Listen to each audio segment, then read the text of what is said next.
অনেক মহল, বিশেষ করে ইন্টারন্যাশনাল মহল এবং বিভিন্ন পিয়ার ফার্ম এই বিষয়গুলো নাড়াঘাটা করবে। আপনার কি মনে হয় যে এই রায় কতটা অনন্য বলে সবাই মনে করবে? আসামি যতই খারাপ হোক না কেন, আত্মপক্ষ সমর্থনের সুযোগ দিতে হবে।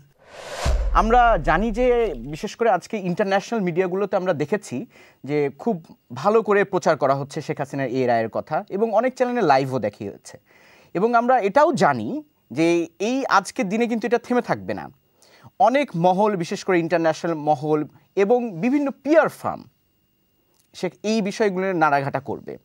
আপনার কি মনে হয় যে এই রায় কতটা অনন্য বলে সবাই মনে করবে? দেখুন, সারা বিশ্ব কীভাবে নিয়েছে, বিশ্বের বিভিন্ন মিডিয়া অলরেডি যে বিবৃতি দিয়েছে, এবং তার চেয়ে বড় সুখবর হচ্ছে ভারত একটা বিবৃতি দিয়েছে। সেখানে ভারত কোনোভাবেই শেখ হাসিনার পক্ষ নিয়েছে বলে মনে হয়নি তাদের এই ছোট্ট বিবৃতিতে। তারা ইঙ্গিত করেও বলেনি যে এটা সুষ্ঠু এই বিচার হয়নি।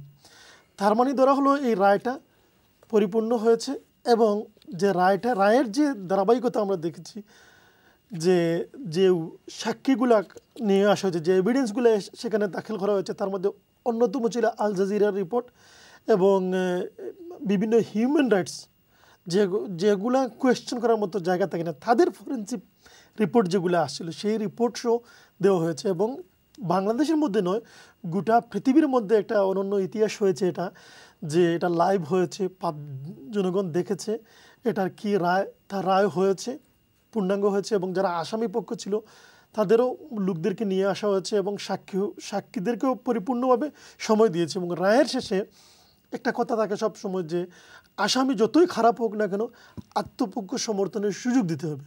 সেটা আমরাও বলে থাকি, যারা আইনের লোক আছে তারাও জানে। সেখানে শেখ হাসিনাকে আত্মপক্ষ সমর্থনের একটা সুযোগ দেওয়া হয়েছে 30 দিনের জন্য। এখন কথা হচ্ছে, এটা হচ্ছে জুলাই বিপ্লবীদের একটা আকাঙ্ক্ষার প্রথম ধাপ আমি মনে করব। শেখ হাসিনার এই রায়টা, এখন যেখানে শেখ হাসিনা অবস্থান করতেছেন, উনি জানি না কোন স্ট্যাটাসে আছেন, এবং উনি কিভাবে এটা আমাদেরকে, আপনি যে আপনার শুরুতে বলছেন যে এটা এক্সিকিউটিভ কীভাবে হবে, সেটা নিয়ে আমরা শঙ্কিত। সেটা যদি হয় তাহলে ভালো।